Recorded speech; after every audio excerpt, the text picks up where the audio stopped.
Hello, welcome to question number 3 on sentence interpretation. Right on the board, the question is there waiting for you to answer it.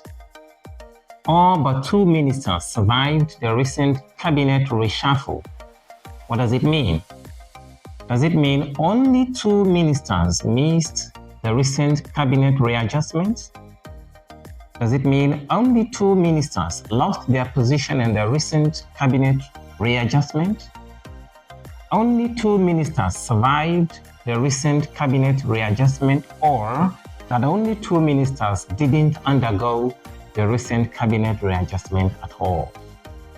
Which of them best captures the meaning found in the original sentence? 30 seconds straight on, please.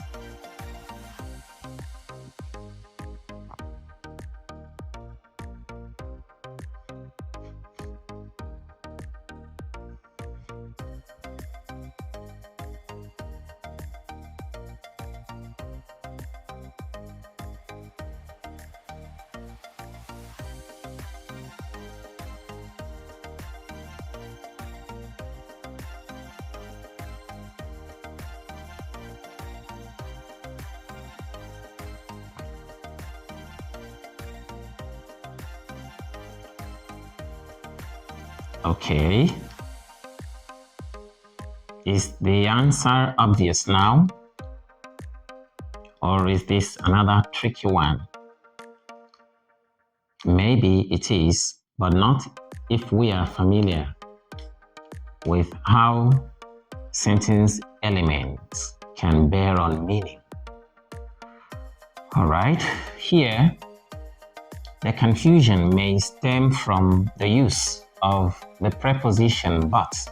Yes, but as used here is a preposition. Sometimes but is a conjunction. Yes, it can be a conjunction, a coordinating conjunction for that matter. But here it is a preposition. And as a preposition, but means apart from, or except, or save, S-A-V-E, though that is no longer frequently used in modern English. So all apart from 2 ministers survived the recent cabinet reshuffle. Let's reshuffle the sentence itself. It means that all, that is everybody survived the recent cabinet reshuffle apart from 2 ministers who did not survive. Right? All the ministers survived it apart from 2 who did not survive. So let's identify the option that says that 2 ministers did not survive. Where is it? This one says only 2 survived. This one says that they were not even part of the reshuffle at all. So let these 2 go. This one says only 2 ministers missed the recent cabinet. Did they miss it? No, they didn't miss it. They were part of it. So this one somehow is the same as D. A and D are similar. They didn't miss it. They were part of it, but they did not survive it. So only 2 ministers lost their position. That is, they didn't survive. So if they didn't survive, then they lost it. I hope this one is clear enough. Option B. I can see you shouting, yay, I got it. Well done. But more difficult ones are coming, so prepare your mind. In fact, right from the very next question, or perhaps after the next question, we begin to do jigby. Okay, so that's question number 3. Please watch out for question number 4. So that's it. Be very, very careful. This sentence is a terrible troublemaker. Shall I come in, please? What does it mean? What does it mean? Shall I come in, please? Does it mean, am I permitted to come in? Does it mean, do you want me to come in? Does it mean, is it necessary for me to come in? Or is it possible for me to come in? Which of them does shall I come in mean?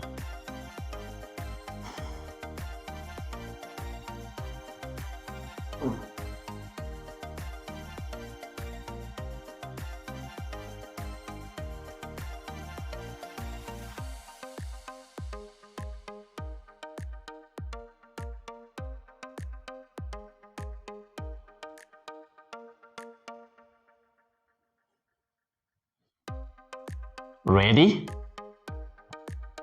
We ready?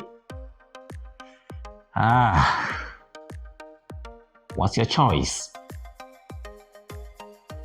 If you are confused, you can ask the host. You are 50-50. Don't mind me, please.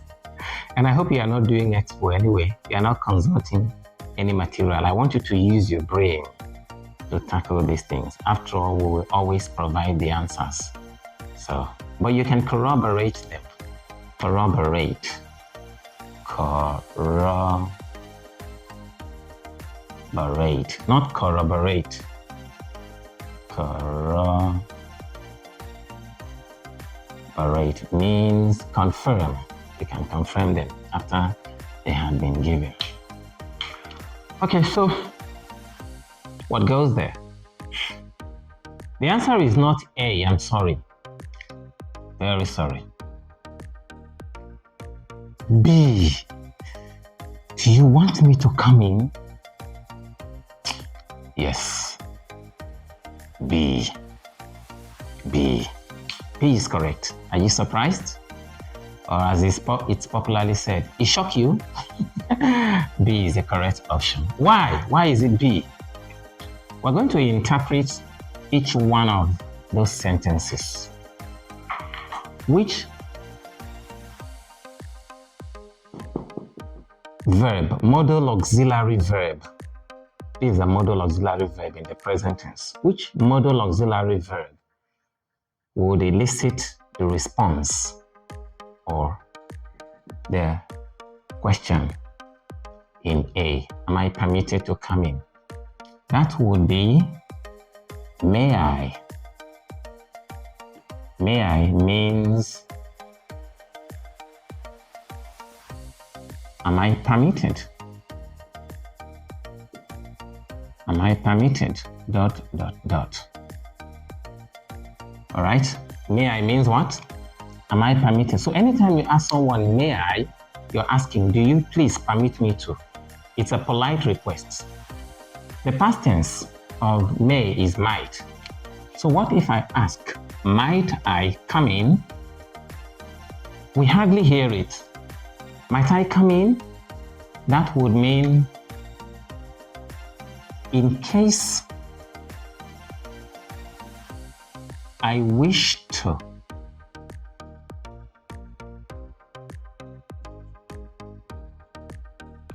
Would you permit me?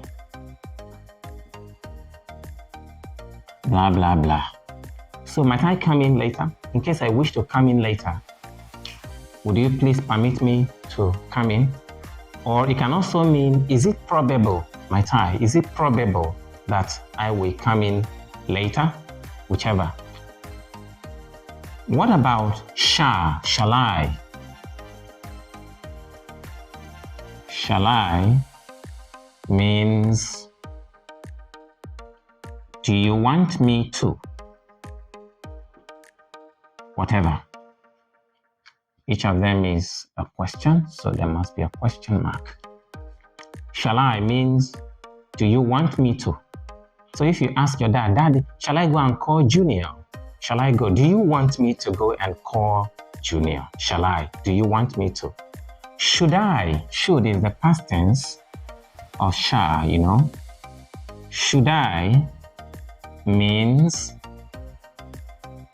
is it necessary? Is it necessary for me to? So, should I go and call him means, is it necessary for me to go and call him? Should I? Anytime you say should I, you mean, is it necessary for me to? How about can I? This means, is it possible? Is it possible for me to? Is it possible for me to?